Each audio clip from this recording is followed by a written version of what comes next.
안녕하세요. 저는 원래 결혼에 뜻이 없었는데 지금 남편과 연애를 하면서 마음을 확 돌려서 급 결혼을 한 케이스입니다. 제 대학교 선배였던 남편과는 2살 차라 거리낌 없이 편한 사이로 지냈어요. 대학 생활을 하는 내내 도움을 참 많이 받기도 했었고 제가 믿고 잘 따르던 선배라서 대학을 졸업하고 사회에 나와서도 자주 만나곤 했어요. 그렇게 자주 만나던 남편과 어느덧 이성의 감정을 느끼게 되었고 그렇게 연애를 했어요. 저희가 만난 지 5년의 시간이 흘렀을 때 남편은 이제 결혼을 하자고 저를 설득시키기 시작했고 저는 왜 결혼 생각이 없는지에 대해서 말했습니다. 오빠, 사실 나는 결혼이 무서워. 내가 막 살림을 잘하는 것도 아니고 오빠만 보면 결혼하고 싶기도 하지만 시댁도 챙겨야 하고 그 사이에서 갈등이 생기면 해결할 자신도 없고 이게 단순히 우리 둘이 좋아한다고 해서 할 수 있는 게 아니잖아. 그래서 난 아직 마음의 준비가 안 된 것 같아. 미안해. 슬기야, 나도 뭐 특출나게 잘하는 게 있는 것도 아니고 그렇다고 막 자신감이 넘치는 것도 아니야. 그런데 우리의 연애의 끝이 결혼이고 싶어. 나는 우리 둘이 서로에게 확신만 있다면 잘 헤쳐나가면서 그렇게 살 수 있어. 슬기야, 부족한 나지만 믿고 따라봐 줄래? 달콤한 말에 속아서 결혼을 덜컥하게 되어버렸습니다. 내심 남편 5년의 연애 기간 동안 특별한 문제가 없었기에 저희 2사람은 큰 문제는 없겠구나 그렇게 생각을 했어요. 그런데 문제는 저희 2사람이 아니라 시댁 식구들이었죠. 남편에게는 저보다 1살 미친 여동생이 하나 있는데 정말 철딱서니가 없어도 얼마나 없는지 한심 그 자체였습니다. 신우는 저희보다 1년 앞서 속도 위반으로 결혼을 했는데 모아둔 돈도 하나 없어서 시댁에서 다 지원을 해줬고 아이 육아를 본인이 해야 해서 서방님이 외벌이를 하는데 씀씀이가 어찌나 큰지 늘 명품관을 드나들었고 사치 부리는 건 1등이었죠. 그렇게 본인의 명품 사고 뭐 사고 한 돈들은 사모님과 시어머니의 카드로 번갈아 가면서 살았고 이런 신우를 육아 스트레스가 무섭다며 감싸주기 바쁜 시모가 이해하기 어려웠어요.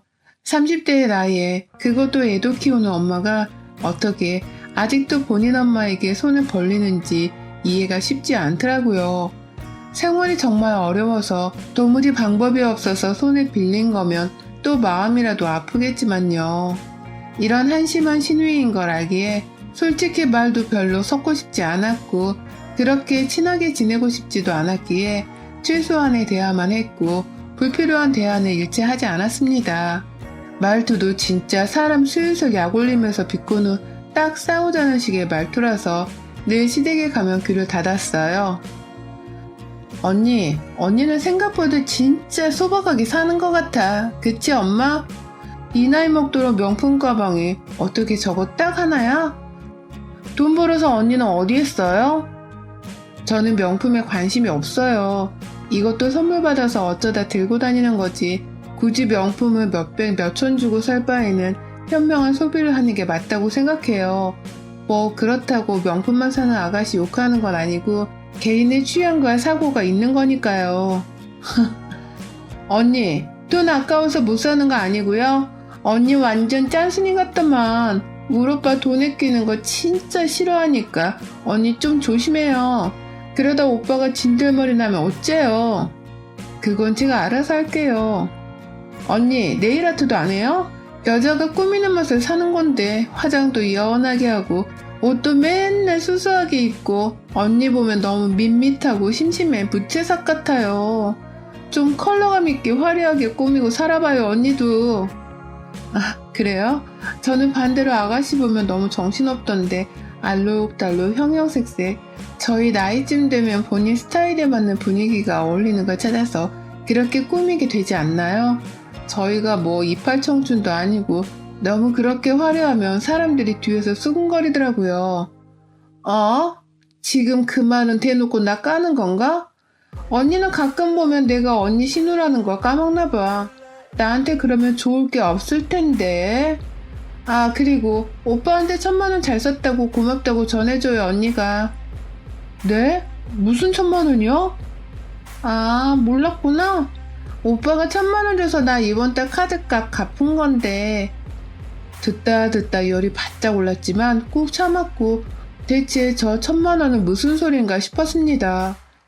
우선 시댁에서 저녁을 먹고 가야 했기 때문에 남편에게 따져 물을 수가 없어서 꾹 참고 있었습니다.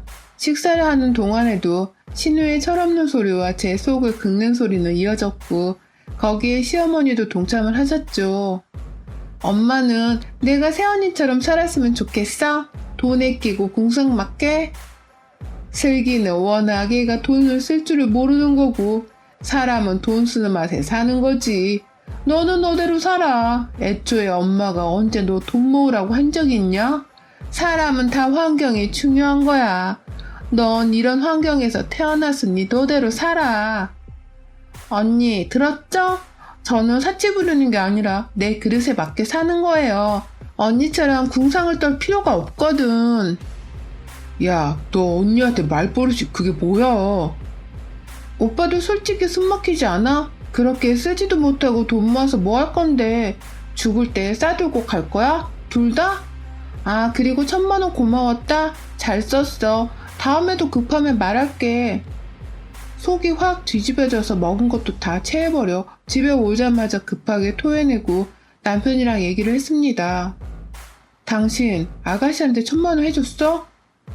1,000만 원 부족하다고 하길래 도와줬어. 우리 결혼했을 때 서로 금전적으로 양가에 보낼 일 있으면 상의하기로 했잖아. 어차피 내 돈인데 뭐. 그리고 좋은 일도 아닌데 뭐 굳이 당신까지 알게 해. 앞으로는 아가씨한테 단돈 10만 원을 보내도 나랑 상의해. 이런 식으로 네 돈 내 돈 하면 우리 집 못 사 여보. 아유 알았어요 알았어 그만해. 다음부터는 상의할게. 남편은 자기가 모은 돈에서 준 건데 그게 뭐 어떠냐는 식이고 그게 앞으로도 반복이 될까봐 무서웠던 저는 초장에 확 잡아야겠다는 생각을 하게 되었죠. 말은 저렇게 해두긴 했지만 효과가 있을지는 잘 모르겠어서 답답한 마음뿐이었습니다. 제 결혼 생활이 지옥 같아졌고 전 너무 힘들었어요. 하루는 주말에 푹 쉬고 있는데 전화 한 통을 받고 어이가 없었습니다. 언니, 지금 집이죠? 네, 왜요? 지금 언니네 가고 있는데 루아 좀 잠시 봐줘요. 제가 급한 일이 생겨서. 네? 아니 갑자기 그렇게 하면 안 되죠. 저 애도 못 봐요 아가씨. 아 어차피 낮잠 잘 시간이니까 그냥 잘만 봐주기만 하면 돼요. 별거 없어요. 아무튼 그렇게 알고 끊어요.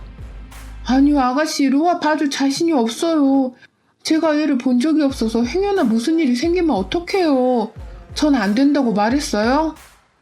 갑자기 뜬금없이 저희 집에 오고 있으니 본인 애를 봐달라는 신우의 말에 너무 짜증이 나고 어쩜 이렇게 예의가 없을까 싶었습니다.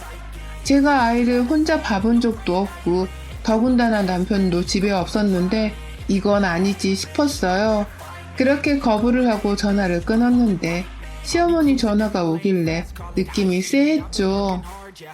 예, 너는 진짜 애가 왜 이렇게 이기적이니? 하루를 봐달라는 것도 아니고 볼 일이 있어서 애 데리고 갔다가 도저히 안 되겠으니 가까운 너한테 봐달라는 거잖아. 근데 그걸 그렇게 매정하게 안 된다고 하니 얘가 참 나쁘다 너. 네 친동생이었어도 안 된다고 했을 거야? 어머님, 제 친동생이었으면 가능했죠. 다치거나 해도 제가 크게 신경 쓰지 않아도 되니까. 그런데 얘를 봐본 적도 없는데 제가 혼자 볼 자신이 없는 건 어쩔 수 없잖아요. 남편도 없이 혼자 있는데 그러다 루아 다치기라도 하면 그 책임은 제가 고스란히 져야 하는데 저 싫어요. 얘가 참 나쁘다 정말. 어머님 저 집에 없었으면 어쩌려고 그걸 당일날에 그것도 오고 있다는 말하면서 통보를 해요. 애초에 이건 예의가 아니죠. 잠만 말고 봐줘. 5시간이면 된다고 하잖아. 더 토달지 말고 루아 똑바로 봐줘. 욕이란 욕은 다 먹고 황금 같은 주말에 갑자기 아이를 보게 되었고 신우가 가자마자 1시간을 내내 울기만 하는 아이를 대체 어떻게 해줘야 할지를 모르겠더라고요. 안고 기저귀도 보고 뭐 할 수 있는 건 다 했는데 꺼이꺼이 숨 넘어갈 듯 아이가 울길래 신우에게 전화를 했습니다. 아가씨, 루아 진짜 숨 넘어갈 것 같아요. 그냥 와야겠어요. 아 진짜? 언니, 지금 1시간 조금 지났는데 이러면 난감하죠 제가. 아휴, 아무리 애를 안 키워봤다지만 그게 뭐 그렇게 어렵다고 쩔쩔매요? 아가씨, 지금 그게 중요한 게 아니라 루아 숨 넘어가겠다고요. 빨리 와요. 아씨 진짜. 언니, 그냥 좀 달래봐요. 나 못 가니까. 잠시만. 네? 아니 우선 지금 통화 못하니까 알아서 좀 해요. 4시간 있다 갈게요. 저렇게 무책임하게 전화를 끊고 나서는 연락도 안 되더라고요. 그리고 정확히 5시간을 맞춰서 온 아가씨를 본체도 안 하고 그냥 아이를 넘겨주고 방으로 들어갔습니다. 아이가 진짜 잘못되기라도 할까봐 얼마나 전전긍긍했는지 몇 시간을 울다가 지쳐서 겨우 잠들었던 아이를 보고 진짜 집에서 찍소리도 못 내고 있었거든요. 이 분노가 치미는 일은 전날 이후로 주말마다 지속되었습니다. 대체 아이 키우는 주부가 왜 주말마다 그렇게 일이 있을까 하는 생각이 문득 들었고, 아이를 그럼 애 아빠가 보면 되지 왜 자꾸 데리고 나와서 저럴까 싶었어요. 아가씨, 근데 대체 주말마다 어디 가는데 그래요? 서방님은 주말마다 뭐 하는데 얘를 데리고 굳이 우리 집에 왜 두고 어디 가는데요? 아, 있어요. 일이 조금. 그니까 아가씨가 회사를 다닌 것도 아닌데 어떻게 매주 똑같은 시간에 일이 있냐고요. 아이를 저한테 두고 갈 만큼 급한 일이냐고요. 언니, 제가 나중에 설명할게요. 우선 로아 좀 부탁해요. 이건 분명 뭐가 있다고 생각을 했고 캐보긴 해야겠다 싶었어요. 아니 우선 매주마다 이렇게 애를 봐주는 게 너무 싫어서 주말마다 친정으로 도망을 갔습니다. 그러던 중 시어머니도 전화가 불이 나게 매일같이 시집살이를 시키니 제가 너무 지치더라고요. 정말 결혼하지 말 것을 후회가 점점 들기 시작했어요. 예, 성진이 이맘때면 자주 아프니까 집안 청소 깨끗이 해두고 소독조 좀 해둬라. 걔가 호흡기가 예민하니까 공기청정도 신경 쓰고. 예, 성진이 밥은 제대로 챙겨주는 게냐? 얘가 얼굴살이 홀쭉하게 빠졌던데. 예, 너 로아 좀 제대로 봐줘라. 너한테만 갔다 오면 내가 스트레스 받는지 예민해진다고 하더라. 너 돈 좀 있냐? 네 신우가 지금 돈이 필요하다는데 얼마 해줄 수 있냐? 너무 무례하고 선 넘는 말을 서슴없이 하는 시모에게 질릴 대로 질렸어요. 물론 이런 상황에 스트레스를 받고 풀 사람이 남편밖에 없으니 저도 말을 해봤었죠. 나 정말 너무 힘들어. 아가씨랑 어머니랑 번갈아 가면서 너무하신 거 아니야? 내가 대체 언제까지 이러고 살아야 돼? 거봐, 내가 이런 거 싫어서 그렇게 결혼하기 싫다고 한 건데 당신은 뒤에 빠져서 뭐 하는 거야? 아 정말 그만 좀 해라.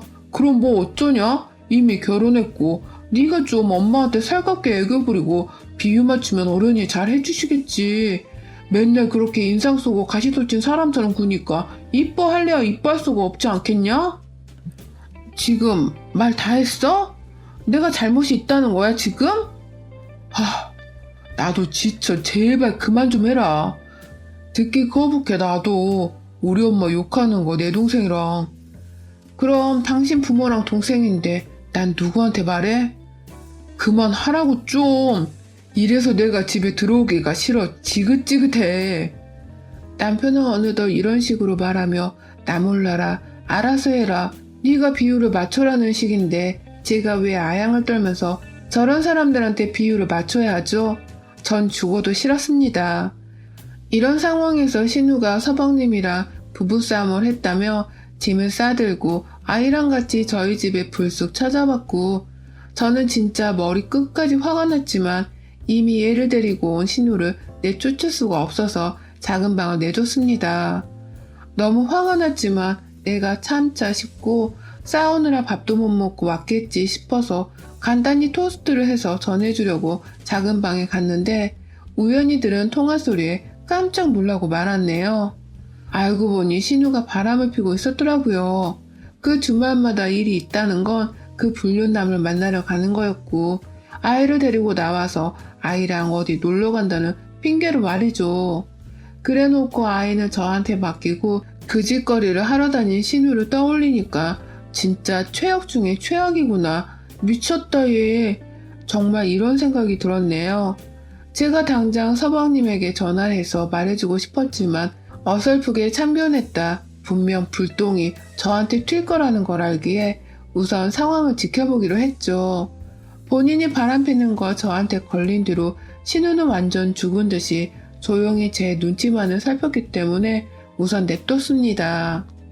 그렇게 시간이 얼마 지나지 않아서 진짜 뒷목 잡고 쓰러질 일이 생겼는데 신우가 결국 바람핀 걸 서방님한테 걸려서 이혼당하고 쫓겨난 것까지는 저도 알고 있었는데 시댁으로 들어갈 거라고 해서 그런가 보다.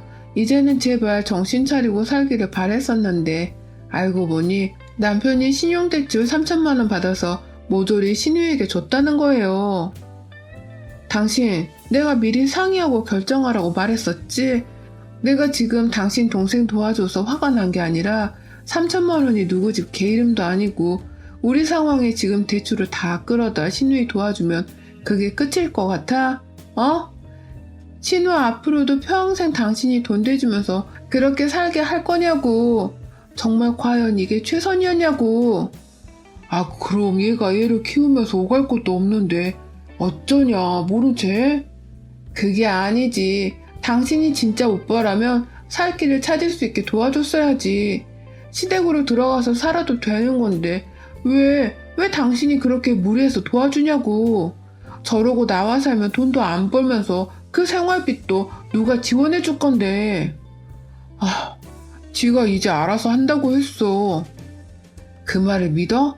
당신 동생이니 더 잘할 텐데 믿는 거야 정말? 확실히 말해. 그냥 앞으로도 이런 식으로 나랑 상의도 없이 시댁에 지원해 줄 거야? 난 그럼 더 이상은 당신이랑 못 살겠거든? 어떻게 못 살겠다는 말을 그리 쉽게 내뱉어. 쉽게? 전혀 쉽지 않아. 꾹꾹 참고 누르다 나온 말이야. 알겠어? 명심해. 마지막이야. 저렇게 싸웠지만 결국 신우 그리고 시어머니까지 지원을 아낌없이 해주는 남편과 이혼을 결심하게 되었죠. 빚 없이 오로지 우리 힘으로 한 결혼이었지만 결혼은 시댁을 도와주는 이유로 자꾸만 하루가 다르게 빚은 쌓여만 갔고 남편과 저는 연애할 때의 그런 모습은 찾을 수조차 없이 매일같이 싸우기 바빴습니다. 그 과정에서 저도 남편도 둘 다 지친 거죠. 그럼에도 불구하고 절대 이혼은 안 된다는 남편과 신랑이라 하느라 진이 참 많이 빠졌어요. 내가 당신 원하는 대로, 아니 우리 부부니까 상의하고 신중하게 결정할게. 내가 잘못했어 여보 진짜. 진짜 제발 그만하자. 매일 이런 식의 대화가 이어졌고 그 와중에도 눈치가 없는 시어머니는 연락이 와서 돈 좀 빌려달라고 하더라고요. 제가 무슨 시댁이 돈 필요할 때마다 줘야 하는 은행도 아니고 저한테 돈을 맡겨둔 것도 아니면서 어쩜 저렇게들 뻔뻔한지 모르겠어요. 지금 와서 생각해보면 결국 다 남편이 빚져서 시댁을 도운 거고 전 땡전 한 푼 안 보태줬는데 정말 잘했지 싶습니다. 저도 참을 거 다 참아가며 힘들게 벌고 모은 돈인데 저런 사람들에게 보태줬다면 받지도 못하고 너무 억울했을 것 같아요. 이혼을 한 해 만에 하고 있는데 저희 엄마한테 연락이 왔어요. 슬기야, 네 시모 진짜 제정신이 아닌가 보다. 내가 어이가 없어서 정말. 엄마, 왜 갑자기 무슨 일이야? 아니 갑자기 전화가 와서 만나자는 거야. 엄마네 근처라고. 그래서 카페에서 만났어. 차 한잔 하면서 안부 인사를 하고 있었는데 글쎄 돈 좀 빌려달라는 거야. 네 신우가 뭐에 투자를 했는데 완전 말아먹었대. 그래서 내가 나도 갖고 있는 게 없다고 다 묶여있어서 당장 줄 수가 없다고 말했지. 그랬더니 슬기 네가 누구 닮았나 했더니 이제 보니 딱 나를 닮았다면서 어쩜 그렇게 모녀가 쌍으로 쪼잔하냐고. 돈 있다고 유세 떤다고 욕을 한 바가지를 먹었어. 나 참 황당해서 정말. 뭐라고? 진짜 미쳤나 보다. 엄마, 우선 내가 미안하고 진정해. 내가 알아서 해결할 테니까 절대 도와주지 마. 엄마한테까지 찾아가서 욕을 퍼붓고 왔다는 시모의 행동에 정말 눈이 뒤집혔고 더 이상 민기적거리면 안 되겠다 싶어서 전날 이 악물고 싹 다 뒤집었습니다. 지속적으로 저랑 엄마한테 돈을 꿔달라고 협박하고 정신적으로 스트레스를 주고 욕설하고 위협적인 행위를 하는 시모의 행동이 법적으로 걸릴 수 있는 게 없나 싶어서 변호사와 상담을 했더니 있더라고요. 변호사와 상담을 하면서 현재 상황에 대해서 다 낱낱이 말씀을 드렸고 시댁을 법적으로 고소할 수 있는 건 싹 다 해버렸습니다. 남편이랑 이혼도 역시 진행을 해버렸고 그 길로 후련한 마음을 잡고 시댁에 갔어요. 마침 아가씨도 있길래 진짜 안 볼 사람들이고 그간 당한 수모와 스트레스를 한 번에 풀었습니다. 아가씨 정신 좀 차려. 그 나이 먹고 얘까지 딸린 엄마라는 사람이 10원 한 푼 벌지도 못하면서 뭘 그렇게 눈만 높아가지고 언제까지 그러고 살 거야? 언제까지 네가 못 버는 돈을 왜 자꾸 나한테 달래? 생각이 없으면 눈치라도 있던가. 쓸데없이 당당해서는. 그리고 어머님, 모녀가 쌍으로 기생하는 게 취미세요? 저희 엄마한테 찾아가서 욕을 한 바가지 하고 오셨던데 저는 뭐 못할 줄 아세요? 사람이 사람 같아야 사람 대접도 받는 건데 솔직히 그쪽 제가 상대하고 싶지도 않습니다. 아세요? 아가씨를 욕할 게 아니거든. 사실 어머님이 이러니 보고 배운 게 딱 그 정도 수준 아니겠어요? 둘 다 알아서들 하세요. 내가 무슨 은행도 아니고 나한테 이래라 저래라 하지 말고요. 둘 다. 너 미쳤어? 내가 지금 누군지 알고 이러냐? 이게 어디서 버르장머리 없이 감히 네가 아주 돌아도 단단히 돌았구나. 말씀드렸잖아요. 어머님. 사람 같아야 사람 대우를 해주지 않겠어요? 아참, 저 성진씨랑 이혼해요. 골빈 아가씨 도와주느라 빚 진짜 사금융 거까지 끌어다 썼던데 가족끼리 돈독하게 모여서 잘 갚아나가시길 바래요. 저는 똥물 튈까봐 발 빼려고요. 새언니, 진짜 미쳤어? 지금 우리 엄마한테 뭐라고 했어? 이게 진짜 보자보자니까? 야, 나 귓구멍 안 막혔거든? 툭 하면 이게 반말하고 싸가지 없게. 내가 네 아래야? 이봐, 정말 개념이 없으니까 뭐가 뭔지도 모르는 거 봐. 이래서 내가 너랑 말을 안 섞는 거야. 한심한 거사. 정신 차리고 살아라. 저 이쁜 로아가 불쌍하지도 않아? 로아가 딱 너처럼 크면 어쩌려고 그러니 너는? 신우랑 시무랑 아주 한판 제대로 붙고 나오는 길이 그렇게 시원할 수가 없었죠. 신우가 확실히 투자권이 있다고 해서 남편이 사금융까지 끌어다 그냥 모을 수 있는 돈을 다 대출로 땡겨서 신우에게 줬고 그걸 다 말아먹어서 빚뿐 아니라 마이너스가 된 상황이었거든요. 거기에 시모가 한 번 더 해보면 되지 않겠냐며 본인 앞으로 대출을 다 끌었고 결국 그냥 초토화가 된 상황인 거죠. 지금 이혼한 지가 반년 정도 되고 저는 새로운 보금자리에서 적응을 하고 안정적인 제 삶으로 돌아왔는데 저쪽 소식은 간간히 들립니다. 그냥 완전히 망해서 남편 급여까지 압류되고 개인위생과 파산을 진행하고 있다고 하네요. 진절머리 나던 결혼 생활을 마치고 돌아보니 어쩌면 제 인생이 후회와 미련으로 남을 수 있었던 결혼을 한 번쯤 해보라는 신의 뜻이었나 싶습니다. 전 제가 더 성공해서 저와 제 가족들을 위해서 살아가고 싶어요. 꼭 결혼만이 인생의 정답은 아니니까요. 제 색깔을 찾아서 저는 저대로 그렇게 멋지게 살아보려고 합니다.